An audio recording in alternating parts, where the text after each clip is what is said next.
Une crise serait en train de se déclencher du côté du Bayern. En effet, après la défaite face à Manchester City 3-0, mine de rien, en Ligue des Champions sur le match aller des quarts de finale, une bagarre aurait éclaté dans le vestiaire du Bayern. Salut à tous les gars, c'est Azial, on se retrouve pour une nouvelle vidéo. On va aborder un petit peu cette crise bavaroise, cette petite phase un petit peu compliquée. Depuis le licenciement de Nagelsmann, on va pas se mentir que ce qu'on attendait du Bayern, notamment sous l'ère Tourelle, n'est pas forcément ce que les dirigeants avaient prédit. C'était pas forcément ce qu'ils voulaient. En tout cas, le Bayern traverse une phase assez compliquée. Là, on sort d'une défaite 3-0 face à Manchester City. D'ailleurs, si vous voulez le débrief du match, je l'ai débriefé. La vidéo est disponible sur la chaîne, n'hésitez pas. Il y a une bagarre qui a éclaté et on va aborder tout ça dans cette vidéo. On va parler de certains cas. On va parler du cas Tourelle. On va aussi aborder le cas Sadio Mané puisque ça le concerne. Les gars, avant qu'on rentre dans le vif du sujet, n'hésitez surtout pas, le petit like, le petit commentaire, le petit partage, ça fait toujours plaisir et ça aide au développement de la chaîne. Voilà, si la chaîne vous plaît, n'hésitez surtout pas. En tout cas, passons côté Bayern. Bon, une grosse altercation a éclaté dans le vestiaire du Bayern hier selon Bild, donc quand même source assez fiable. Sadio Mané s'est plaint de la façon dont Leroy Sané lui parlait sur le terrain. Une fois au vestiaire, Mané aurait frappé Sané au visage. Altercation assez, voilà, assez compliqué, on va pas se mentir, c'est c'est pas une petite altercation, hein. S'il y a vraiment eu bagarre, c'est que ça a dû chauffer au sein du vestiaire. Sadio Mané qui, ça va me permettre d'enclencher un petit peu quelque chose qui je trouve, c'est vrai, on n'en parle pas beaucoup, mais je vois que personne n'en parle, mais est-ce qu'on peut ouvrir le dossier Sadio Mané au Bayern? C'est un immense flop. Et les gars, moi Sadio Mané, c'est un mec que j'aime énormément, c'est un footballeur que j'apprécie énormément et tout. Mais c'est vrai que sa phase Bayern, pour le moment, c'est très compliqué. Alors certes, il a eu des longues blessures, certes, il joue à un poste qui n'est pas forcément le sien, notamment au début quand il était là sous Nagelsmann. Nagelsmann aimait bien le faire jouer en neuf, mais c'est vrai que le Sadio Mané du Bayern, même dans certaines attitudes, t'as pas l'impression que c'est le même Sadio Mané qu'avant. Alors peut-être qu'il y a des choses en interne qu'on ne sait pas. Moi personnellement, j'aime beaucoup Sadio Mané et ça se voit que c'est quelqu'un de bien dans la vie de tous les jours, ça se voit que c'est quelqu'un de bien. Mais c'est vrai que tu sens que c'est pas le même Sadio qu'à Liverpool qui, voilà, était joyeux. T'entendais jamais de trucs extra sportifs sur lui, à part quand c'était des choses limite positives, des dons, etc. pour le Sénégal, tout ça. C'est vrai que depuis qu'il est au Bayern, et même dans ses performances à Liverpool où il était très bon, sur le terrain, etc. Sa dernière année à Liverpool, c'est lui le meilleur pour moi de Liverpool quand ils vont en finale l'année dernière. Pour moi, c'est lui le meilleur. Voilà, Liverpool a préféré garder Mohamed Salah et prolonger Mohamed Salah. C'est un autre débat, mais pour moi, c'était lui le meilleur sur les dernières saisons à Liverpool. Et c'est vrai que ce Sadio Mané version Bayern, tu reconnais pas forcément le Sadio Mané de Liverpool. Voilà, ça c'est un fan bavarois. J'ai repris son tweet pour expliquer un petit peu aussi que du côté du Bayern, Sadio Mané n'est pas hyper apprécié actuellement. Ça peut changer. Au début de l'année, on l'aimait beaucoup, mais c'est vrai que là, entre l'enchaînement de blessures, parce qu'il a été blessé longtemps, après il est revenu, je crois qu'il a rechuté un petit peu, il a loupé 2-3 matchs, puis là il revient, pas toujours titulaire, pas forcément exploité à son meilleur poste, mais du côté des fans du Bayern, ça commence à énerver, puisque voilà, ça c'est un fan bavarois qui a expliqué, plus gros salaire de l'histoire du club, 20 millions d'euros par an, quand même. C'est quand même beaucoup, hein. Pour faire titre de comparaison, pour ceux qui n'ont pas forcément les grilles salariales en tête, 20 millions d'euros par an, c'est ce que touchait Kylian Mbappé avant sa prolongation l'année dernière au PSG.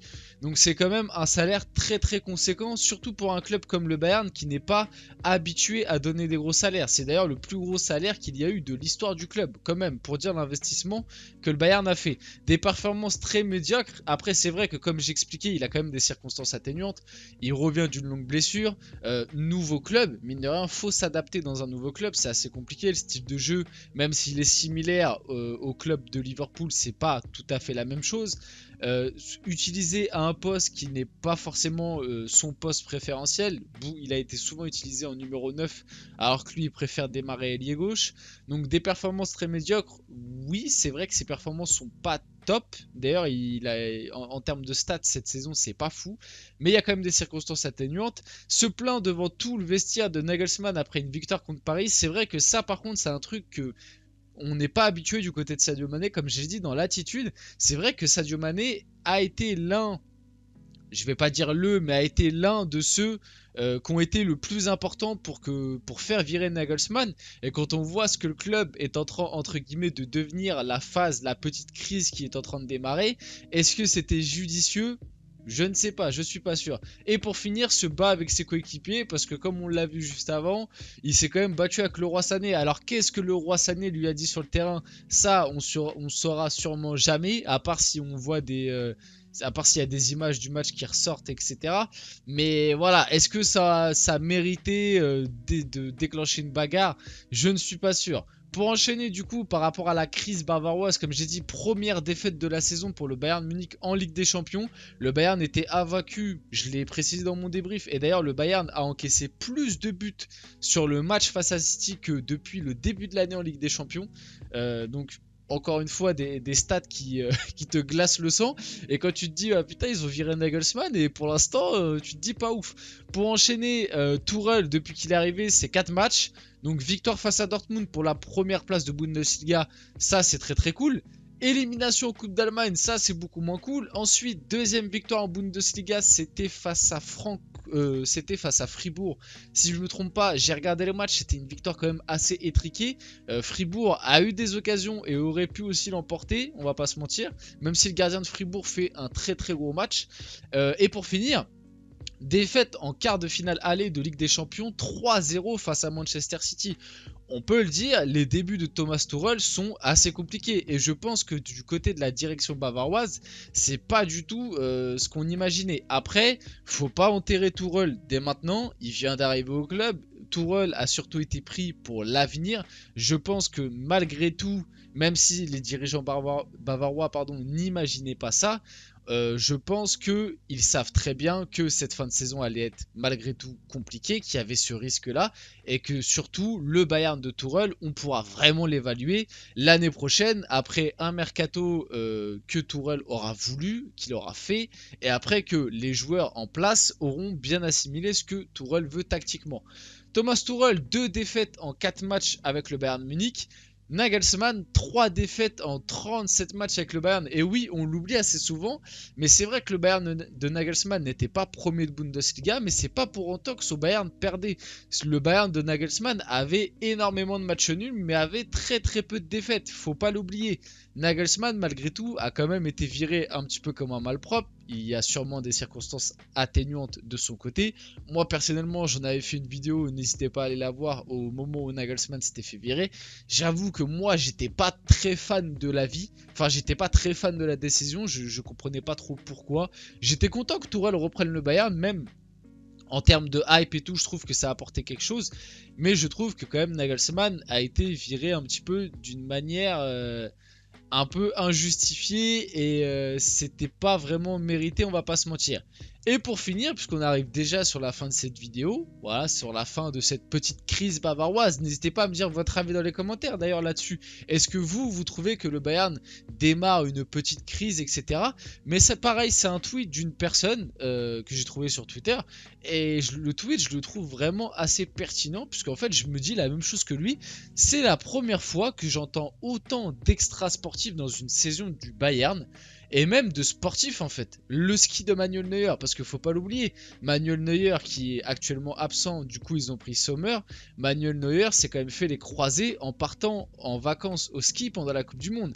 Imaginez juste si ce genre d'acte avait été fait au PSG. Imaginez si Donnarumma pendant la Coupe du Monde il était parti au ski, il s'était fait les croisés. Imaginez juste le torrent médiatique que ça aurait été. On aurait dit ah le PSG gère mal ses joueurs, nanani nanana, Donnarumma il est inconscient, etc. Là, le fait que ça s'est passé au Bayern, mine de rien, je trouve qu'on n'en a pas tant parlé que ça, alors que pour moi, c'est une erreur de professionnalisme incroyable. Neuer qui part au ski en pleine... Bon, après, vous allez me dire, c'est ses vacances, mais voilà, tu te fais les croisés, tu niques ta fin de saison, surtout à l'âge qu'il a. Est-ce qu'il reviendra à un bon niveau? On ne sait pas. Mais bref. malgré tout, c'est un épisode assez surprenant. Les tensions Nagelsmann avec le board, les histoires de Gnabry qui a préféré aller à la Fashion Week ou je sais plus quoi, que il a loupé des entraînements pour aller à la Fashion Week, je sais plus, c'était une histoire un peu comme ça, n'hésitez pas à me confirmer, mais une histoire de fou et du coup Nagelsmann l'avait mis sur le banc. Mané Sané qui se tape et aussi l'humiliation d'hier, c'est vrai que c'est l'une des premières années où mine de rien le Bayern fait énormément parler, mais pas pour son jeu, c'est pour ce qui se passe extra sportivement ou sportivement, mais des choses négatives. En tout cas, c'était Asial, j'espère que la vidéo vous a plu, n'hésitez pas à le petit like, le petit commentaire, le petit partage, si la vidéo vous a plu ça fait toujours plaisir. C'était Asial, on se retrouve très rapidement pour une prochaine vidéo.